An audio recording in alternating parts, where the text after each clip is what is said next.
గురుదేవుల పాదపద్మములకు నమస్కరించుకుంటూ ఈరోజు గీతా పరిచయం గురించి తెలుసుకుందాం.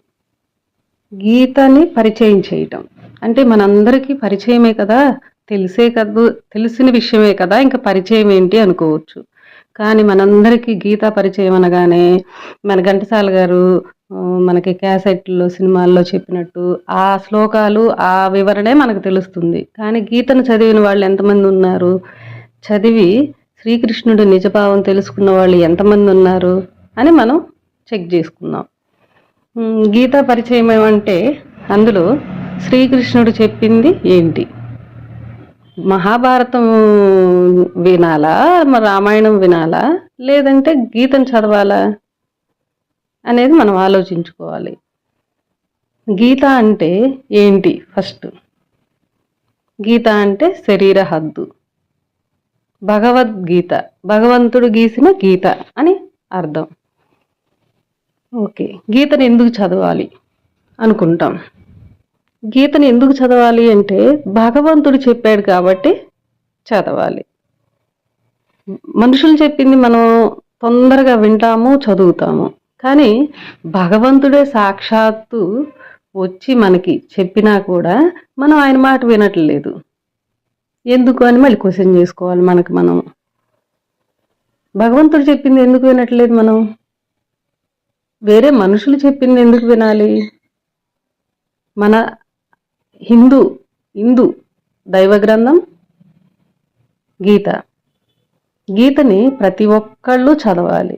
కానీ మనం ఎందుకు చదవలేకపోతున్నాము అని మళ్ళీ ప్రశ్నించుకోవాలి మనం. కానీ ఇక్కడ గీత అంటే శరీర హద్దు అని భగవంతుడు తెలియచేశాడు కాబట్టి మనము గీతలో ఉన్నది ప్రతిదీ చదివి తెలుసుకుని ఆచరించాలి.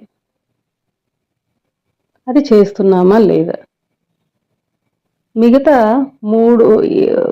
మూడు మతాలు మనకు ఉంటే మిగతా 2 మతాలు క్రిస్టియన్లు కానీ ముస్లింలు కానీ వాళ్ళ దైవ గ్రంథాలు వాళ్ళు ప్రతి ఒక్కళ్ళు పెద్దవాళ్ళ దగ్గర నుంచి చిన్న పిల్లల వరకు అందరూ చదువుకుంటారు. కానీ మన హిందువులు అయ్యుండి మన హిందువుల ఇళ్లలో భగవద్గీత ఉందా? ఫస్ట్ తర్వాత ఉండిన ఎంతమంది ఇళ్లల్లో ఉంది? సరే ఉంది. మనము భగవద్గీతని ఉండిన దాన్ని పూజిస్తున్నామా లేకపోతే చదువుతున్నామా? మళ్ళీ ఇక్కడ చదవటం అంటే రకరకాల సంస్థలు వచ్చేసినాయి. ఆన్లైన్ క్లాసులని నేర్పించటం అని అలా జరుగుతున్నాయి. అంటే వాళ్ళు ఏంటి, శ్లోకాలు మాత్రమే నేర్పిస్తున్నారు రాగయుక్తంగా. డైలీ గంటలు ఆన్లైన్ క్లాసులని నేర్పిస్తున్నారు, రాగయుక్తంగా శ్లోకాలు నేర్చుకుంటున్నారు. అదొక కాలక్షేపంగా మారిపోయింది. మేము భగవద్గీత చదువుతున్నాము అని పెద్ద కాన్ఫిడెన్స్లోకి వెళ్ళిపోయారు వాళ్ళందరూ. భగవద్గీత చదువుతున్నాము అనే అనుకుంటున్నారు శ్లోకాలు పఠనం చేస్తూ. కానీ ఇక్కడ ఏ రోజు శ్లోకం చదివి నేర్పే వాళ్ళు కూడా దీని తాత్పర్యం ఇది, దీని భావం ఇది అని వాళ్ళు వివరించి చెప్పట్లేదు. భగవద్గీత అంటే శ్లోకాలే రాగయుక్తంగా నేర్చుకోవటం, పాడటం అనే అనుకుంటున్నారు అందరూ. కానీ ఇక్కడ భావం ఎంతవరకు తెలుసు? పోనీ భావం కూడా చదివారు, కానీ ఆ భావము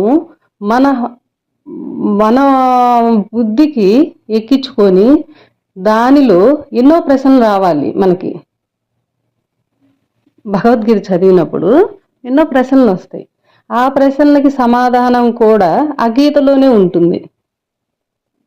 అది మనకి నిజమైన శ్రద్ధ ఉంటే మనకు అర్థమవుతుంది, క్వశ్చన్ వస్తుంది. అది ఎంతమంది చదువుతున్నారు, ఎంతమందికి క్వశ్చన్లు వస్తున్నాయి? శ్రద్ధ పెట్టి చదివితే మళ్ళీ క్వశ్చన్లు రావు. ఒకవేళ వచ్చినాయి అంటే ఏమేమి వస్తున్నాయి? చెప్పేవాళ్ళు ఎవరున్నారు మనకి? భగవద్గీతని సంపూర్ణంగా డౌట్స్ వచ్చినా మనకి సందేహాలు అనేది చాలా మందికి వస్తాయి. మనకి చదువుతుంటే ఎవరు మనకి దానికి సందేహాలు వస్తే చెప్పేవాళ్ళు కూడా ఎవరున్నారు అని మనము శోధించుకుంటున్నామా లేదా? ఒకవేళ మనం అడిగినా కానీ చెప్పే వాళ్ళు ఎవరున్నారు, వాళ్ళు కరెక్ట్గా చెప్తున్నారా లేదా, వాళ్ళు చెప్పింది హేతుబద్ధంగా శాస్త్రబద్ధంగా ఉందా లేదా అని మనం ఆ, విచక్షణ విచక్షణతో కూడుకున్న విచక్షణతో మనం ఆలోచించుకోవాలి. అప్పుడు మన బుద్ధికి తెలుస్తుంది అది శాస్త్రబద్ధమైన సమాధానమా లేదా అని. శాస్త్రబద్ధం అంటే ఖండించలేని విధంగా గీతలో భగవంతుడు చెప్పాడు. అది మనకి ఎవరు చెప్తున్నారు, ఎలా చెప్తున్నారు, అది శాస్త్రబద్ధంగా ఉందా లేదా అని మనం తెలుసుకోవాలి. అది విషయం.